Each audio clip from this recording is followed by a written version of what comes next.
Back to news TV 84 break तो बाद साडे नाल जुड़ चुके हैं सरदार हरप्रीत सिंह जो रेडियो मंजिल नूं होस्ट करते हैं ते फेमस मीडिया परसनैलिटी भी हैं। अज असीं इन्हां नाल वख-वख सिख मसलिਆਂ ਦੇ ਉੱਪਰ ਗੱਲਬਾਤ ਕਰਦੇ ਹਾਂ ਤੇ ਸਾਡੇ ਨਾਲ ਇਹ ਟੋਰਾਂਟੋ ਕੈਨੇਡਾ ਤੋਂ ਜੁੜ ਚੁੱਕੇ ਹਨ। जी वीर जी, वाहिगुरू जी का खालसा वाहिगुरू जी की फतेह। वाहिगुरू जी का खालसा वाहिगुरू जी की फतेह। और TV 84.tv ਦੇ ਸਮੂਹ जो दर्शक ने उन्होंने भी वाहिगुरू जी का खालसा वाहिगुरू जी की फतेह। ਤੁਹਾਡਾ ਸਾਡੇ ਸ਼ੋਅ ਦੇ ਵਿੱਚ ਇੱਕ ਵਾਰ ਫਿਰ ਤੋਂ ਸਵਾਗਤ ਹੈ। ਜਿਸ ਤੋਂ ਤੁਸੀਂ ਜਾਣਦੇ ਹੋ ਕਿ ਹਮੇਸ਼ਾ ਇਸ ਨਾਲ ਗੱਲ ਸਮੇਂ-ਸਮੇਂ ਤੁਹਾਨੂੰ ਅਸੀਂ ਸਿੱਖ ਸੰਗਤਾਂ ਦੇ ਰੂਬਰੂ ਕਰਵਾਉਂਦੇ ਰਹਿੰਦੇ ਹਾਂ ਵੱਖ-ਵੱਖ ਸਿੱਖ ਮਸਲਿਆਂ ਦੇ ਉੱਪਰ। ਵੈਸੇ ਇਸ ਵਾਰ ਜਾਣਨਾ ਚਾਹਾਂਗੇ ਕਿ ਤੁਸੀਂ ਟੋਰਾਂਟੋ ਕੈਨੇਡਾ ਵਿੱਚ ਮੀਡੀਆ ਦਾ ਹਿੱਸਾ ਹੋ ਤੇ ਕਾਫੀ ਦੇਰ ਤੋਂ ਉੱਥੇ ਰਹਿ ਰਹੇ ਹੋ। ਇਹ ਜਿਹੜਾ ਅਕਾਲੀ ਦਲ ਪੰਚ ਪ੍ਰਧਾਨੀ ਦੇ ਆਗੂ ਭਾਈ ਦਲਜੀਤ ਸਿੰਘ ਜੀ ਦੀ ਲਗਭਗ 1 ਸਾਲ ਬਾਅਦ ਪੰਜਾਬ ਹਰਿਆਣਾ ਹਾਈ ਕੋਰਟ ਵੱਲੋਂ ਜ਼ਮਾਨਤ ਮਨਜ਼ੂਰ ਕੀਤੀ ਗਈ ਹੈ, ਪਰ ਅਜੇ ਇੱਕ ਹੋਰ ਕੇਸ ਬਾਕੀ ਹੈ। ਤੁਸੀਂ ਕੈਨੇਡਾ ਦੇ ਕਾਨੂੰਨ ਨੂੰ ਮੱਦੇਨਜ਼ਰ ਕਰਦੇ ਹਾਂ ਭਾਰਤੀ ਕਾਨੂੰਨੀ ਢਾਂਚੇ ਬਾਰੇ किस तरह सोचते हो, इस बारे दसो।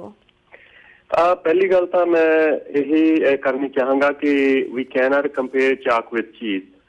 ਜਦੋਂ ਅਸੀਂ ਕੈਨੇਡਾ ਦਾ ਜਾਂ ਜਿਹੜੀਆਂ ਨਾਰਥ ਅਮਰੀਕਨ ਅਦਾਲਤਾਂ ਨੇ ਜਾਂ ਜਿਹੜੀ ਜੂਰਿਸਪ੍ਰੂਡੈਂਸ ਨਾਰਥ ਅਮਰੀਕਨ ਅਦਾਲਤਾਂ ਦੀ ਜਾਂ ਕਾਨੂੰਨ ਦੀ ਉਹਨੂੰ ਕਿਸੇ ਵੀ ਤਰੀਕੇ ਦੇ ਨਾਲ ਅਸੀਂ ਭਾਰਤੀ ਅਦਾਲਤਾਂ ਦੇ ਨਾਲ ਭਾਰਤੀ ਜੂਰਿਸਪ੍ਰੂਡੈਂਸ ਦੇ ਨਾਲ ਭਾਰਤੀ ਕਨਸਟੀਟਿਊਸ਼ਨ ਦੇ ਨਾਲ ਕਿਸੇ ਵੀ ਤਰੀਕੇ ਨਾਲ ਕੰਪੇਅਰ ਨਹੀਂ ਕਰ ਸਕਦੇ। ਦੂਸਰੀ ਗੱਲ ਤੁਸੀਂ ਇਹ ਕੀਤੀ ਆ ਕਿ ਭਾਈ ਦਲਜੀਤ ਸਿੰਘ ਬਿੱਟੂ ਦੀ ਜੋ ਇੱਕ ਕੇਸ ਦੇ ਵਿੱਚ ਜਿਹੜੀ ਕਿ ਲੁਧਿਆਣੇ ਵਾਲੇ ਸ਼ਿੰਗਾਰ ਕਾਂਡ ਦੇ ਵਿੱਚ ਸ਼ਿੰਗਾਰ ਜੋ ਥੀਏਟਰ ਸਿਨੇਮਾ ਉਹਦੇ ਬੰਬ ਬਲਾਸਟ ਜੋ ਹੋਇਆ ਸੀ ਉਹਦੇ ਬਾਬਤ ਜੋ ਉਹਨਾਂ ਦੇ ਉੱਤੇ ਕੇਸ ਸੀ ਉਹਨਾਂ ਦੇ ਵਿੱਚ ਜ਼ਮਾਨਤ ਜਿਹੜੀ ਆ ਉਹ ਹੋਈ ਆ। ਹੁਣ ਜਿਹੜੀ ਜ਼ਮਾਨਤ ਹੋਈ ਆ ਔਰ ਉਹਨਾਂ ਨੂੰ ਪਿਛਲੇ ਸਾਲ ਤੋਂ ਉੱਤੇ ਸਮਾਂ ਹੋ ਚੁੱਕਾ ਉਹਨਾਂ ਨੂੰ ਸਿਰਫ ਜ਼ਮਾਨਤ ਦੇ ਲਈ ਲੜਦੇ ਆ। ਹਾਂਜੀ, ਹੁਣ ਜ਼ਮਾਨਤ ਉਹਨਾਂ ਦੇ ਪਹਿਲਾਂ ਵੀ ਬਹੁਤ ਸਾਰੇ ਇਹੋ ਜਿਹੇ ਕੇਸ ਹੋਏ ਨੇ ਜਿਨ੍ਹਾਂ ਦੇ ਵਿੱਚ ਉਹਨਾਂ ਨੂੰ ਬਾਇੱਜ਼ਤ ਬਰੀ ਕੀਤਾ ਗਿਆ। ਹੁਣ ਸਵਾਲ ਇਹ ਪੈਦਾ ਹੁੰਦਾ ਕਿ ਜੇਕਰ ਇਸ ਕੇਸ ਦੇ ਵਿੱਚ ਚਾਹੇ ਉਹ 2 ਸਾਲ ਚੱਲੇ ਚਾਹੇ ਉਹ 3 ਸਾਲ ਚੱਲੇ, ਪਰ ਜਿਹੜਾ ਇੱਕ ਵਕਫਾ ਜਿਹੜਾ ਇੱਕ ਟਾਈਮ ਇੱਕ ਸਮਾਂ ਉਹਨਾਂ ਨੇ ਬਿਨਾਂ ਕਿਸੇ ਕਾਰਨ ਤੋਂ ਜੇਲ੍ਹ ਦੇ ਵਿੱਚ ਬਿਤਾਇਆ, ਹੁਣ ਉਹਦਾ ਦੇਣਦਾਰ ਕੌਣ ਹੋਊਗਾ, ਉਹਦੀ ਅਕਾਊਂਟੇਬਿਲਿਟੀ ਜਿਹੜੀ ਆ ਕਿਸ ਸ਼ਖਸ ਦੀ ਹੋਏਗੀ। ਹੁਣ ਇਨਸਪਾਈਟ ਵੀ ਕੈਨੇਡਾ ਦੇ ਵਿੱਚ ਔਰ ਨਾਰਥ ਅਮਰੀਕਾ ਦੇ ਵਿੱਚ ਜੋ ਸਿੱਖ ਸੰਗਤਾਂ ਨੇ ਉਹਨਾਂ ਦੇ ਨਾਲ ਸੋਲੀਡੈਰਿਟੀ ਦੇ ਨਾਲ ਉਹਨਾਂ ਦੇ ਨਾਲ ਖੜੀਆਂ ਹੋਈਆਂ। ਜਦੋਂ ਉਹਨਾਂ ਦੀ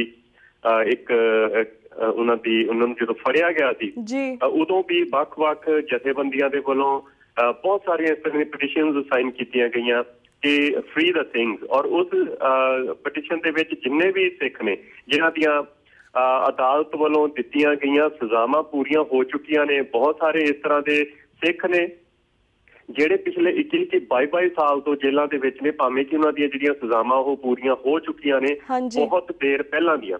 ਹੁਣ ਸਵਾਲ ਇਹ ਪੈਦਾ ਹੁੰਦਾ ਕਿ ਇੱਕ ਪਾਸੇ ਸਾਡੇ ਅੱਗੇ ਉਹ ਸ਼ਖਸ ਨੇ ਜਿਨ੍ਹਾਂ ਦੇ ਉੱਤੇ ਬਹੁਤ ਹੀ ਘਿਨਾਉਣੇ ਅਪਰਾਧਾਂ ਦਾ ਉਹਨਾਂ ਦੇ ਮੱਥੇ ਦੇ ਉੱਤੇ ਕਲੰਕ ਲੱਗਦਾ ਕਿ ਉਹਨਾਂ ਨੇ ਉਹ ਕੀਤੇ ਹੋਏ ਨੇ, ਪਰ ਨਾਲ ਦੀ ਨਾਲ ਕਦੀ ਵੀ ਕਿਸੇ ਮੈਜਿਸਟ੍ਰੇਟ ਦੇ ਅੱਗੇ ਕਦੀ ਵੀ ਕਿਸੇ ਇੰਟਰੋਗੇਸ਼ਨ ਸੈਂਟਰ ਦੇ ਵਿੱਚ ਉਹਨਾਂ ਨੂੰ ਇੰਟਰੋਗੇਟ ਨਹੀਂ ਕੀਤਾ ਗਿਆ। ਜਿਸ ਤਰੀਕੇ ਦੇ ਨਾਲ 3rd ਡਿਗਰੀ ਟਾਰਚਰ ਜੋ ਜਿਹੜੇ ਦੂਸਰੇ ਬੰਦੀ ਨੇ ਜਿਹੜੇ ਦੂਸਰੇ ਕੈਦੀ ਨੇ ਜਾਂ ਜਿਹੜੇ ਵੀ ਰਿਮਾਂਡ ਦੇ ਵਿੱਚ ਹੁੰਦੇ ਨੇ, ਜਿੱਦਾਂ ਉਹਨਾਂ ਦੇ ਕੋਲੋਂ ਗੱਲਾਂ ਉਗਲਾਈਆਂ ਜਾਂਦੀਆਂ, ਉਹਨਾਂ ਤੋਂ ਕਹਾਈਆਂ ਜਾਂਦੀਆਂ ਗੱਲਾਂ, ਉਸ ਤਰ੍ਹਾਂ ਦੀਆਂ ਕੋਈ ਵੀ ਇਹੋ ਜਿਹਾ ਵਿਧੀ ਵਿਧਾਨ ਜਿਹੜਾ ਹੈਗਾ ਇਹਨਾਂ ਲੋਕਾਂ ਦੇ ਲਈ ਨਹੀਂ ਪੈਦਾ ਹੁੰਦਾ। ਹੁਣ ਭਾਈ ਦਲਜੀਤ ਸਿੰਘ ਬਿੱਟੂ ਜਿਹੜੇ ਕਿ ਪਿਛਲੇ ਕਾਫੀ ਸਮੇਂ ਤੋਂ ਔਰ ਉਹਨਾਂ ਦੀ ਇੱਕ ਕੇਸ ਦੇ ਵਿੱਚ ਜਿਹੜੀ ਟਾਟਾ ਕੋਰਟ ਨੇ ਸੈਂਟੈਂਸ ਕੀਤੀ ਸੀ 12 ਸਿੱਖਾਂ ਨੂੰ, ਔਰ ਬੜੀ ਹੈਰਾਨੀ ਦੀ ਗੱਲ ਹੈ ਕਿ ਉਹਨਾਂ ਦੇ ਵਿੱਚ ਸਰਦਾਰ ਆਸਾ ਸਿੰਘ ਜਿਹੜੇ ਕਿ ਆਲਮੋਸਟ 93 ਸਾਲ ਦੇ ਨੇ, ਔਰ ਜਿਹੜੇ ਦੂਸਰੇ ਜੇਕਰ ਅਸੀਂ ਗੱਲ ਕਰੀਏ ਉਹਨਾਂ ਦੇ ਵਿੱਚ 83 ਸਾਲ ਦੇ ਹਰਭਜਨ ਸਿੰਘ ਵੀ ਨੇ, ਉਹਨਾਂ ਦੇ ਵਿੱਚ 75 ਸਾਲ ਦੇ ਅਵਤਾਰ ਸਿੰਘ ਵੀ ਨੇ, ਉਹਨਾਂ ਦੇ ਵਿੱਚ 71 ਸਾਲ ਦੇ ਮੋਹਨ ਸਿੰਘ ਵੀ ਨੇ। ਸੋ 52 ਸਾਲ ਤੋਂ ਲੈ ਕੇ 93 ਸਾਲ ਤੱਕ ਦੇ ਜਿਹੜੇ 12 ਸਿੱਖ ਨੇ ਉਹਨਾਂ ਨੂੰ ਜਿਹੜੀਆਂ ਸਜ਼ਾਵਾਂ ਦਿੱਤੀਆਂ ਗਈਆਂ ਨੇ। ਪਰ ਦੂਸਰੇ ਪਾਸੇ ਜਦੋਂ ਅਸੀਂ ਦੇਖਦੇ ਹਾਂ ਤੇ ਕਿਸੇ ਵੀ ਜਿਹੜਾ ਇਹ ਆਪ ਮੰਨਦੇ ਨੇ ਕਿ ਦਿੱਲੀ ਦੇ ਵਿੱਚ 2733 ਕਤਲ ਕਰਵਾਏ ਗਏ ਸਨ, ਕੀਤੇ ਗਏ ਸਨ, ਉਹਨਾਂ ਦੇ ਵਿੱਚ ਕਿਸੇ ਨੂੰ ਵੀ ਇਸ ਤਰੀਕੇ ਦੀ ਕੋਈ ਐਗਜ਼ੈਂਪਲਰੀ ਪਨਿਸ਼ਮੈਂਟ ਜਿਹੜੀ ਆ ਉਹ ਨਹੀਂ ਦਿੱਤੀ ਗਈ। ਹੁਣ ਭਾਈ ਦਲਜੀਤ ਸਿੰਘ ਬਿੱਟੂ ਦੇ ਉੱਤੇ ਜਿੰਨੇ ਕੇਸ ਸਨ ਉਹਨਾਂ ਦੇ ਵਿੱਚੋਂ ਉਹ ਬਰੀ ਵੀ ਹੋਏ ਨੇ, ਪਰ ਨਾਲ ਦੀ ਨਾਲ ਉਹਨਾਂ ਦੇ ਉੱਤੇ ਫੇਰ ਕੇਸ ਬਣਾਏ ਜਾ ਰਹੇ ਨੇ, ਝੂਠੇ ਕੇਸ ਉਹਨਾਂ ਦੇ ਉੱਤੇ ਬਣਾਏ ਜਾ ਰਹੇ ਨੇ। ਸੋ ਕੱਲ ਵੀ ਮੇਰੀ ਗੱਲਬਾਤ ਅਸੀਂ ਰੇਡੀਓ ਸਫ਼ਰ ਦੇ ਵਿੱਚ ਗੱਲਬਾਤ ਕੀਤੀ ਵੀ ਸੀ ਰਾਜਵਿੰਦਰ ਸਿੰਘ ਬੈਂਸ ਉਹਨਾਂ ਦੇ ਨਾਲ। ਉਹਨਾਂ ਨੂੰ ਮੈਂ ਸਵਾਲ ਵੀ ਕੀਤਾ ਸੀ ਕਿ ਮੰਨ ਲਓ ਕਿ ਇਸ ਚੀਜ਼ ਦੇ ਵਿੱਚ, ਕਿਉਂਕਿ ਉਹਨਾਂ ਦਾ ਇਹ ਕਹਿਣਾ ਸੀ ਕਿ ਉਹਨਾਂ ਦੇ ਕੇਸ ਦੇ ਵਿੱਚ ਕੋਈ ਵੀ ਆਧਾਰ ਨਹੀਂ ਹੈ ਕਿ ਉਹਨਾਂ ਨੂੰ ਜੇਲ੍ਹ ਕੀਤੀ ਜਾ ਸਕੇ, ਉਹਨਾਂ ਦੇ ਉੱਤੇ ਕੋਈ ਵੀ ਇਹੋ ਜਿਹਾ ਠੋਸ ਧਾਰਾ ਨਹੀਂ ਲਾਈ ਜਾ ਸਕਦੀ, ਜਾਂ ਲਾਈ ਤਾਂ ਜਾ ਸਕਦੀ ਪਰ ਪ੍ਰੂਵ ਨਹੀਂ ਕੀਤੀ ਜਾ ਸਕਦੀ। ਪਰ ਫਿਰ ਵੀ ਇੰਨੀ ਦੇਰ ਤੱਕ ਉਹਨਾਂ ਨੂੰ ਜੇਲ੍ਹ ਦੇ ਵਿੱਚ ਰੱਖਿਆ ਜਾਂਦਾ ਬਿਨਾਂ ਕਿਸੇ ਕਾਰਨ ਤੋਂ। ਹੁਣ ਮੇਰਾ ਸਵਾਲ ਉਹਨਾਂ ਦੇ ਅੱਗੇ ਇਹੀ ਸੀ ਕਿ ਇਹਦੇ ਵਿੱਚ ਕੀ ਗਾਰੰਟੀ ਹੈ ਕਿ ਜੇਕਰ ਇਸ ਵਾਰ ਉਹਨਾਂ ਨੂੰ ਛੱਡ ਦਿੱਤਾ ਜਾਂਦਾ ਤੇ ਅਗਲਾ ਕੇਸ ਕੋਈ ਇਹੋ ਜਿਹਾ ਹੀ ਹੋਰ ਨਹੀਂ ਬੁਣਿਆ ਜਾਂਦਾ। ਸੋ ਉਹਨਾਂ ਦੇ ਕੋਲ ਉਹਨਾਂ ਦਾ ਇਹੀ ਕਹਿਣਾ ਸੀ ਕਿ ਹਾਂ, ਇਸ ਚੀਜ਼ ਦੇ ਵਿੱਚ ਕੋਈ ਗਾਰੰਟੀ ਨਹੀਂ। ਸੋ ਹੁਣ ਫਿਰ ਪਹਿਲੇ ਪਾਸੇ ਅਸੀਂ ਜੋ ਸਵਾਲ ਦਾ ਪਹਿਲਾ ਇੱਕ ਪਾਰਟ ਸੀ ਕਿ ਬੀਇੰਗ ਇਨ ਕੈਨੇਡਾ ਤੁਸੀਂ ਕਿਸ ਤਰੀਕੇ ਦੇ ਨਾਲ ਕੰਪੇਅਰ ਕਰ ਸਕਦੇ ਹੋ ਇਹੋ ਜਿਹੀ ਇੱਥੋਂ ਦੀਆਂ ਅਦਾਲਤਾਂ ਨੂੰ ਤੇ ਉੱਥੋਂ ਦੀਆਂ ਅਦਾਲਤਾਂ ਨੂੰ।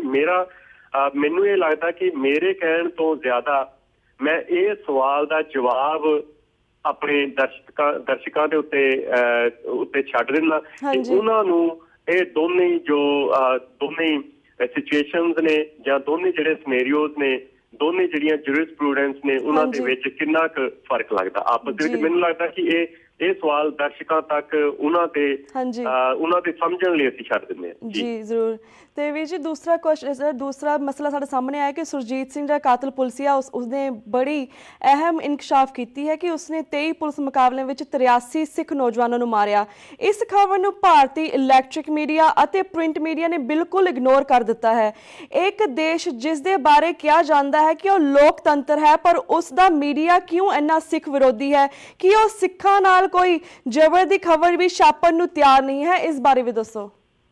ਇਹਦੇ ਵਿੱਚ ਤਾਂ ਕੋਈ ਦੋ ਰਾਮਾਂ ਨਹੀਂ ਰਹਿ ਜਾਂਦੀਆਂ ਕਿ ਜਦੋਂ ਸੰਤ ਬਾਬਾ ਜਰਨੈਲ ਸਿੰਘ ਖਾਲਸਾ ਭਿੰਡਰਾਂਵਾਲਿਆਂ ਨੇ ਇੱਕ ਸਿੱਖ ਜਦੋਜਹਿਦ ਸ਼ੁਰੂ ਕੀਤੀ ਸੀ, ਭਾਵੇਂ ਕਿ ਉਸ ਸਮੇਂ ਉਹ ਜਦੋਜਹਿਦ ਜਾਂ ਉਹ ਲੜਾਈ ਜਾਂ ਉਹ ਸੰਘਰਸ਼ ਇੱਕ ਸਿੱਖ ਸੈਪਰੇਟ ਸਟੇਟ ਦੇ ਲਈ ਨਹੀਂ ਸੀ ਜਦੋਂ ਉਹਨਾਂ ਦੇ ਵੱਲੋਂ ਸਟਾਰਟ ਇਹ ਕੀਤਾ ਗਿਆ। ਔਰ ਉਹਨਾਂ ਦੇ ਵਿੱਚ ਮੁੱਖ ਰੂਪ ਦੇ ਵਿੱਚ ਔਰ ਮੁੱਖ ਤੌਰ ਦੇ ਉੱਤੇ ਇੱਕੋ ਹੀ ਗੱਲ ਕਹੀ ਗਈ ਕਿ ਜਾਂ ਤਾਂ ਸਾਨੂੰ ਪਹਿਲੇ ਦਰਜੇ ਦੇ ਸ਼ਹਿਰੀ ਮੰਨੋ ਤੇ ਜਾਂ ਫਿਰ ਅਸੀਂ ਜੋ ਆਪਣਾ ਮੁਲਕ ਜਿਹੜਾ ਬਣਾਉਣ ਦੇ ਲਈ ਆਮਾਦਾ ਹੋਵਾਂਗੇ, ਆਪਣਾ ਮੁਲਕ ਬਣਾਉਣ ਦੇ ਲਈ ਜਦੋਜਹਿਦ ਕਰਾਂਗੇ। ਸੋ ਜਿਹੜੀ ਉਹਨਾਂ ਦੀ ਪਹਿਲੀ ਗੱਲ ਸੀ ਉਹ ਇਹੀ ਸੀ ਕਿ ਇੱਕ ਇਹੋ ਜਿਹੀ ਸਟੇਟ ਜਿਹੜੀ ਕਿ ਐਗੈਲਿਟੇਰੀਅਨਿਜ਼ਮ ਦੀ ਪ੍ਰੋੜਤਾ ਕਰਦੀ ਆ, ਉਸ ਚੀਜ਼ ਨੂੰ ਕਲੇਮ ਕਰਦੀ ਆ ਕਿ ਉਹ ਸੈਕੂਲਰ ਨੇ, ਉਹ ਡੈਮੋਕ੍ਰੈਟਿਕ ਨੇ, ਪਰ ਜਿਸ ਤਰੀਕੇ ਦੇ ਨਾਲ ਜਿਹੜੀਆਂ ਘੱਟ ਗਿਣਤੀਆਂ, ਜਿਹੜੇ ਅਲਪ ਸੰਖਿਅਕ ਲੋਕ ਨੇ, ਅਲਪ ਸੰਖਿਅਕ ਕੌਮਾਂ ਨੇ, ਉਹਨਾਂ ਦੇ ਉੱਤੇ ਉਹਨਾਂ ਨੂੰ ਦੂਸਰੇ ਦਰਜੇ ਦੇ ਸ਼ਹਿਰੀ ਦੇ ਰੂਪ ਦੇ ਵਿੱਚ ਅੱਜ ਤੱਕ ਦੇਖਿਆ ਜਾ ਰਿਹਾ। ਔਰ ਇਸ ਕੇਸ ਦੇ ਵਿੱਚ ਵੀ ਜਿਹੜੀ ਤੁਸੀਂ ਗੱਲ ਕਰ ਰਹੇ ਹੋ ਕਿ ਮੀਡੀਆ ਨੇ ਹਮੇਸ਼ਾ ਇੱਕ ਪਾਰਟੀਸ਼ਨ ਰੋਲ ਅਦਾ ਕੀਤਾ, ਚਾਹੇ ਉਹ 1978 ਤੋਂ ਲੈ ਕੇ 1994 ਤੱਕ ਸਿੱਖਾਂ ਨੂੰ ਬਦਨਾਮ ਕਰਨ ਲਈ, ਸਿੱਖ ਸੰਘਰਸ਼ ਨੂੰ ਬਦਨਾਮ ਕਰਨ ਦੇ ਲਈ ਜੋ ਕੁਝ ਵੀ ਉਹਨਾਂ ਦੇ ਕੋਲੋਂ ਬਣ ਪਾਇਆ ਉਹ ਉਹਨਾਂ ਨੇ ਚੀਜ਼ ਨੂੰ ਅੱਗੇ ਲੈ ਕੇ ਆਂਦਾ। ਸਿੱਖਾਂ ਦੇ ਉੱਤੇ ਇੱਕ ਅੱਤਵਾਦੀ ਹੋਣ ਦਾ ਇੱਕ ਠੱਪਾ, ਇੱਕ ਮੋਹਰ ਲਗਾਈ ਗਈ, ਉਹ ਵੀ ਮੀਡੀਆ ਦੇ ਥਰੂ ਹੀ ਕੀਤੀ ਹੈ। ਔਰ ਦੂਸਰੇ ਪਾਸੇ ਅਸੀਂ ਇਹ ਦੇਖਦੇ ਹਾਂ ਕਿ ਜਦੋਂ 1984 ਦੇ ਵਿੱਚ ਜੂਨ ਦੇ ਵਿੱਚ ਅਟੈਕ ਕੀਤਾ ਜਾਂਦਾ ਜਾਂ ਜੂਨ ਤੋਂ ਵੀ ਜੇ ਕੁਝ ਘਟਨਾਵਾਂ ਉੱਥੋਂ ਦੀਆਂ ਉਹ ਤੋਂ ਪਹਿਲਾਂ ਦੀਆਂ ਵੀ ਅਸੀਂ ਇਹ ਦੇਖਦੇ ਹਾਂ। ਤੇ ਜੋ ਢਿਲਵਾਂ ਵਾਲਾ ਕਾਂਡ ਹੋਇਆ ਸੀ ਜਿਨ੍ਹਾਂ ਦੇ ਵਿੱਚ ਅਨਫੋਰਚੂਨੇਟਲੀ ਕੁਝ ਜੋ ਸਾਡੇ ਹਿੰਦੂ ਭਰਾ ਨੇ ਉਹਨਾਂ ਦੇ ਕਤਲ ਹੋਏ ਸਨ। ਔਰ ਉਹਨਾਂ ਦੇ ਵਿੱਚ ਵੀ ਇੱਕ ਅਖਬਾਰਾਂ ਦੇ ਵਿੱਚ ਇਹ ਗੱਲ ਸਾਹਮਣੇ ਆਈ ਸੀ, ਕੁਝ ਪਿਕਚਰਸ ਦਿਖਾਈਆਂ ਗਈਆਂ ਸਨ, ਫੋਟੋਆਂ ਜਿਹੜੀਆਂ ਸੀਗੀਆਂ ਉਹ ਛਾਪੀਆਂ ਗਈਆਂ ਸਨ, ਉਹਨਾਂ ਦੇ ਵਿੱਚ ਕੁਝ ਲੋਕ ਵਰਲਾਪ ਕਰਦੇ ਹੋਏ ਦਿਖਾਏ ਗਏ ਸਨ। ਔਰ ਇਹ ਦੱਸਿਆ ਗਿਆ ਸੀਗਾ ਉਹਨਾਂ ਦੇ ਵਿੱਚ ਕਿ ਇਹ ਫਲਾਣੇ ਦੀਆਂ ਘਰ ਵਾਲੀਆਂ ਨੇ। ਔਰ ਜਦੋਂ ਬਾਅਦ ਦੇ ਵਿੱਚੋਂ ਉਸ ਚੀਜ਼ ਦਾ ਸੱਚ ਸਾਹਮਣੇ ਆਇਆ ਤੇ ਜਿਨ੍ਹਾਂ ਲੋਕਾਂ ਦੇ ਬਾਰੇ ਦੱਸਿਆ ਗਿਆ ਸੀ ਕਿ ਇਹ ਉਹਨਾਂ ਦੀਆਂ ਘਰ ਵਾਲੀਆਂ ਨੇ, ਉਹਨਾਂ ਦਾ ਇਹ ਪਤਾ ਲੱਗਦਾ ਹੈ ਕਿ ਉਹ ਕੁਆਰੇ ਸਨ। ਇਹ ਜੋ ਗੱਲਬਾਤ ਈਵਨ ਸਰਦਾਰ ਸਿੱਧੂ, ਜਸਪਾਲ ਸਿੰਘ ਸਿੱਧੂ ਬਹੁਤ ਦੇਰ ਉਹਨਾਂ ਨੇ PTI ਦੀਆਂ ਦੇ ਨਾਲ ਸੰਬੰਧਿਤ ਰਹੇ ਨੇ, ਜਰਨਲਿਜ਼ਮ ਦੇ ਵਿੱਚ ਕੋਈ 3 ਦਹਾਕਿਆਂ ਦੇ ਉੱਤੇ ਉਹ ਰਹੇ ਨੇ। ਹੁਣ ਹੋਰ ਚੀਜ਼ਾਂ ਜੋ ਸਾਹਮਣੇ ਆਉਂਦੀਆਂ ਨੇ ਅਸੀਂ ਇਹ ਦੇਖਦੇ ਹਾਂ ਕਿ 1982 ਤੋਂ ਲੈ ਕੇ 1984 ਤੱਕ ਜਾਂ ਇਹ ਕਹਿ ਲਓ ਕਿ 1980 ਦੇ ਵਿੱਚ ਸਟਾਰਟਿੰਗ ਦੇ ਵਿੱਚ ਸੰਤ ਬਾਬਾ ਜਰਨੈਲ ਸਿੰਘ ਖਾਲਸਾ ਭਿੰਡਰਾਂਵਾਲੇ ਜਿਹੜੇ ਕਿ ਇੱਕ ਪਿਵਟਲ ਪੁਆਇੰਟ ਸਨ ਉੱਥੋਂ ਦੀ ਰਾਜਨੀਤੀ ਦੇ ਉਸ ਸਮੇਂ ਦੇ ਵਿੱਚ, ਉਹਨਾਂ ਦੀਆਂ ਤੁਸੀਂ ਖਬਰਾਂ ਫੋਲ ਕੇ ਦੇਖਦੇ ਹੋ ਤੇ ਬਹੁਤ ਘੱਟ ਖਬਰਾਂ ਉਹਨਾਂ ਦੇ ਵਿੱਚ ਦਿੱਤੀਆਂ ਗਈਆਂ। ਉਹਨਾਂ ਦੇ ਵਿੱਚ ਬਿਲਕੁਲ ਇਹ ਗੱਲ ਨਹੀਂ ਦੱਸੀ ਗਈ ਕਿ ਸੰਤ ਸਨ ਜੋ ਸਿੱਖੀ ਦਾ ਪ੍ਰਚਾਰ ਕਰ ਰਹੇ ਸਨ, ਲੋਕਾਂ ਨੂੰ ਨਸ਼ੇ ਤੋਂ ਰਹਿਤ ਕਰਨਾ ਚਾਹੁੰਦੇ ਸਨ, ਉਸ ਸਮਾਜ ਨੂੰ ਨਸ਼ੇ ਤੋਂ ਰਹਿਤ ਕਰਨਾ ਚਾਹੁੰਦੇ ਸਨ, ਲੋਕਾਂ ਨੂੰ ਇਸ ਗੱਲ ਦੇ ਉੱਤੇ ਲਿਆਉਣਾ ਚਾਹੁੰਦੇ ਸਨ ਕਿ ਇਹ ਫਲਾਣੇ ਤੁਹਾਡੇ ਹੱਕ ਨੇ ਔਰ ਤੁਸੀਂ ਹੱਕ ਲੈਣੇ ਨੇ, ਹੱਕ ਦੇ ਲਈ ਸੰਘਰਸ਼ ਕਰਨਾ, ਤੁਸੀਂ ਗੁਰੂ ਦੇ ਨਾਲ ਜੁੜ ਕੇ। ਪਰ ਉਹ ਖਬਰਾਂ ਕਦੀ ਵੀ ਸਾਡੇ ਸਾਹਮਣੇ ਨਹੀਂ ਆਈਆਂ। ਹੁਣ ਉਹੀ ਚੀਜ਼ ਨੂੰ, ਉਸੇ ਲਾਈਨ ਨੂੰ ਟੋ ਕੀਤਾ ਜਾ ਰਿਹਾ ਅੱਜ ਵੀ।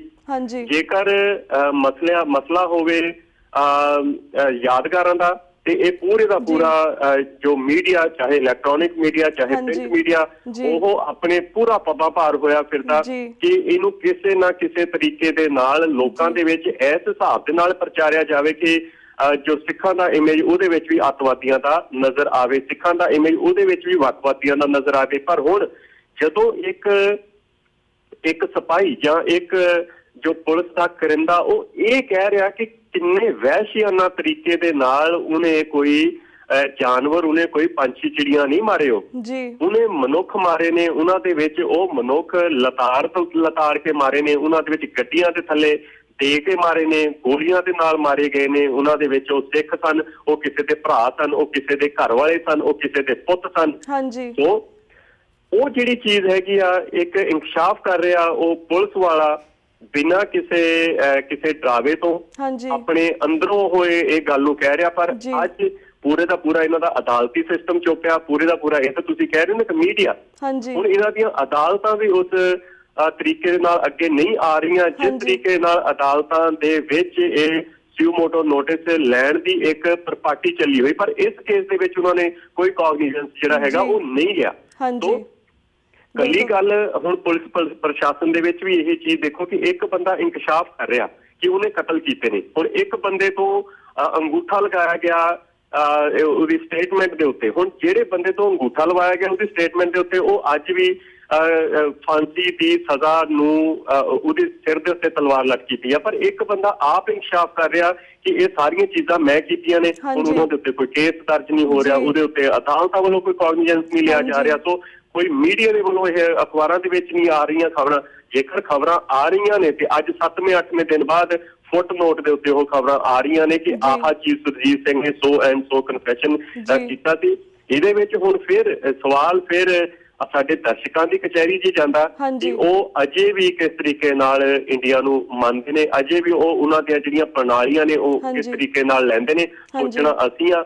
ਮੈਂ ਬਾਰ-ਬਾਰ ਇਹ ਕਹਿੰਦਾ ਹੁੰਦਾ ਕਿ ਅੱਜ ਸੋਚ ਲਈਏ, 20 ਸਾਲਾਂ ਬਾਅਦ ਸੋਚ ਲਈਏ, ਚਾਹੇ ਜਦੋਂ ਵੀ ਸੋਚਾਂਗੇ ਉਦੋਂ ਸਾਨੂੰ ਇੱਕੋ ਹੀ ਨਤੀਜਾ ਨਿਕਲੇਗਾ ਕਿ ਉਸ ਮੁਲਕ ਦੇ ਵਿੱਚ ਕੋਈ ਸਿੱਖਾਂ ਨੂੰ ਬਹੁਤ ਇਨਸਾਫ ਦੀ ਕੋਈ ਆਸ ਜੋ ਬਿਲਕੁਲ ਨਹੀਂ ਹੈ। ਜੀ ਬਿਲਕੁਲ।